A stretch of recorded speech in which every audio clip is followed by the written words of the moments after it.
আমাদের লাশের দাম নেই, সবকিছুর দাম আছে, আমাদের জীবনের দাম নেই। আজকে যে মায়েদেরকে আপনারা ডাকছেন, এই মায়েরা যে সন্তান হারা হয়েছে, এই মায়েরা যে সন্তানদেরকে যারা গুলি করে মারছে, তাদের বিচার আপনারা কোথায় করছেন? এখানে ডেকে কি আমাদের সমবেদনা চালানোর জন্য ডাকছেন আপনারা? আমাদেরকে উপহাস করার জন্য ডাকছেন? এই মায়েদের যে সন্তানগুলো মারা গেছে, এই 10 মাসে কেন বিচার হয় নাই? কি করছেন আপনারা? যদি 1400 যা শহীদ যারা মারা গেছে, যদি 1400 ধরি, তাহলে যে খুন করছে যারা, তারা তো 1400 জন। কয়জনের বিচার আপনারা করছেন? আমি আপনাদের কাছে জানতে চাই, কয়জনের বিচার করছেন আপনারা? 1400 যারা খুন করছে, এই 1400 জনের 14 জনের তো বিচার আমরা পাই নাই।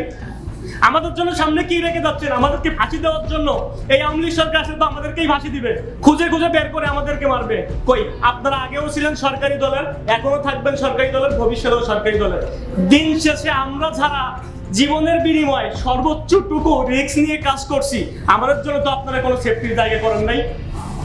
আপনারা তো ঠিকই আপনাদের চেয়ারে বসে আছেন। আজকে যে পুলিশ সুপারের দায়িত্ব যিনি তাকে বলতে, আপনার পুলিশই তো খুন করছে, শেখ হাসিনা এসে তো গুলি করে নাই, তার হুকুমে হয়তো আপনারা গুলি করছেন। যারা গুলি করছে তাদের কয়জনের বিচার করছেন? কয়জনের চাকরি চলে গেছে, এইখান থেকে বদলি করে এখানে দিচ্ছেন? এটাই কি বিচার আপনাদের?